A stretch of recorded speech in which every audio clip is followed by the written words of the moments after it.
윌리엄 셰익스피어라고 하는 사람이 감사할 줄 모르는 자식을 갖는다는 것은 뱀의 이에 물리는 것보다 더 따가운 일이다, 그런 말을 했어요. 감사는 누구를 막론하고 내가 은혜 입은 자에 대한 최소한의 예의라고 하겠습니다. 미국 사람들은 에디슨이 태어난 날 1분 동안 전체 온 나라 다 소동을 하고 전기를 다 꺼버린다고 합니다. 그래서 미국 온 천지는 암흑 속으로 들어가고 고요가 깃드는데 1분이라고 하는 잠깐 동안이지만 그들은 그런 작은 행동을 통해서 전기를 발명해서 인류에게 선사한 과학자의 그 수고에 대한 감사를 표현하는 것입니다. 학교 교육이라고 하는 것은 3개월이 고작인 사람, 기차관에서 화학 실험을 하다가 폭발했고 이에 화가 난 차장이 귀를 때리는 바람에 평생 귀머거리로 살았던 사람, 귀 수술을 받는 날도 깜빡 잊어버리고 연구실에 밖에 있던 사람, 그는 1,000개 이상의 발명품을 내놓아서 우리 사회에 인류에게 아주 큰 놀라운 편리함을 주었습니다. 그래서 미국 사람들은 그가 태어난 날 1분 동안 소등을 하면서 그의 수고와 노력에 감사를 한다고 합니다. 진정한 삶의 멋을 아는 사람들이라고 할 수 있겠습니다. 오스카 와일드라고 하는 사람의 작품 중에 이러한 글이 있습니다. 예수께서 예루살렘 거리에서 술에 만취한 청년을 만났는데 그 청년에게 주께서 하시는 말씀, 당신은 왜 술에 취해서 이렇게 세월을 허송합니까? 라고 물었다고 합니다. 그때에 이 술에 취한 청년이 하는 말, 나는 본래 절뚝발이었는데 당신이 고쳐주셔서 건강하게 되었지만 내 마음에 맞는 일자리가 없어서 방황하다가 보니 이렇게 되었습니다 라고 말했습니다. 또 주님께서 지나가시다가 폭력을 휘두르는 한 사람을 만났는데 그 사람에게도 역시 당신은 왜 이렇게 되었습니까? 라고 물으니 그 사람이 하는 말, 나는 본래 소경이었는데 당신이 고쳐주셔서 눈을 뜨게 되었지만 눈을 뜨고 보니 세상에 안에 꼬운 것이 한두 가지가 아니라서 눈꼴 살아온 것 때려 부수다 보니까 이렇게 되었다라고 말했습니다. 또 지나가다가 창기 하나를 만났는데 그 창기에게 역시 주께서 당신은 어째서 이렇게 되었는가?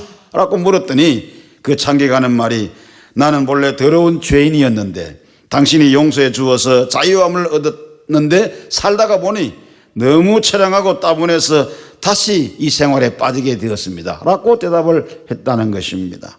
사람이 만든 작품에 나오는 이야기임에는 틀림이 없고 분명하지만 거기에 나오는 그 사람들, 예수님의 다 은혜를 입은 사람들 아닙니까? 예수님의 도우심으로, 주님의 그 긍휼과 자비하심으로 문제가 풀어지고 병도 고침받고 했던 사람들 아닙니까?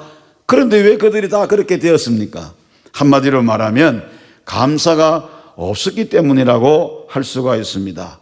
그러므로 오늘 이 자리에 함께한 저와 여러분들은 정말로 우리는 감사하는 그런 모습으로, 감사하는 마음으로 우리가 살아가야 할 것입니다. 요즘의 세상은 참으로 감사할 줄 모르는 그런 세상이라고 해도 과언이 아닐 것입니다. 특히 외국인들이 보는 한국인들의 감사 문화는 인색하다고 봅니다. 작은 일에도 땡큐라고 하는 단어에 익숙한 그들이 바라본 한국 사람들의 감사 문화는 왜 인색하게 보일까 생각을 해보면 우리 삶의 방식에서 그 뿌리가 나온다고 할 수가 있겠습니다. 어떻게 하든지 남보다 앞서야 하고 남보다 잘 살기 위해서는 다른 사람을 밟고 올라서야 하고 다른 사람을 밀어내고서라도 자기가 목표한 바를 차지하려고 하는 시대의 그 시대적 영향이라고 그렇게 할 수가 있겠습니다. 재미있는 얘기가 하나 있는데요. 세계적으로 유명한 호화 유람선이 세계 각국에서 온 수많은 사람들을 태우고 세계를 여행하다가 대서양 한가운데서 암초에 부딪혀 가지고 배에 큰 구멍이 나고 말았습니다. 얼마 지나면 이 배는 가라앉을 수밖에 없는데 배에 있는 구명보트를 내리고 모두들 그 보트에 옮겨 탔어요. 그런데 그 보트는 작은 보트인데 사람이 너무 많이 타가지고 이게 뒤집어질 그런 형편입니다. 그 보트는 정원이 4명이거든요. 그 4명인데 몇 명 탔는 거나 7명이 탔어요. 거의 배 이상 되는, 배나 가까이 되는 그런 사람 수가 탔으니 이 보트가 가라앉으려고 합니다. 적어도 그 가운데서 몇 명은 바다로 뛰어내려야 하는데 그 중에 누가 바다로 뛰어내릴 것인가? 서로 남의 눈치만 보고 있을 뿐이지 아무도 내리는 사람은 없습니다. 이때 영국 사람이 벌떡 일어서더니 두 손을 높이 들면서 대영제국 만세하고 그만 바다에 뛰어내렸습니다. 모두들 말하기를 역시 신사의 나라 영국 사람답다라고 칭찬을 아끼지 않았습니다. 그러나 아직도 두 사람이 더 내려야 합니다. 이어서 미국 사람이 일어서더니 두 손을 높이 들면서 미국 만세 부르고 그도 바다에 뛰어내렸습니다. 이제 한 사람만 더 내리면 나머지 4명은 무사히 구출되고 생명은 보존할 수 있는데 누가 내릴 것인가? 그 보트에는 한국 사람, 일본 사람, 중국 사람, 필리핀 사람, 홍콩 사람이 타고 있었어요. 아무도 내리려고 하지 않고 다들 옆 사람의 눈치만 살피고 있습니다. 그런데 이때 한국 사람이 벌떡 일어났습니다. 모두들 안도의 한숨을 쉬면서 과연 동방예의지국 한국 사람이다 라고 칭찬했습니다. 이 한국 사람은 대한민국 만세를 외치고는 옆에 있는 일본 사람으로 팍 바다에 떠밀어버렸어요. 이렇게 자기가 살기 위해서는 남을 희생시켜야 하고 내가 죽지 않기 위해서는 수단과 방법을 가리지 않아야 한다고 하는 이와 같은 무서운 세대에 무슨 감사라는 것이 필요하냐고 반문하는 사람도 없지 않아 있을 것입니다. 내 자신을 우리가 돌아볼 필요가 있습니다. 나에게 베푸신 하나님의 은혜는 과연 얼마나 큰 것인가?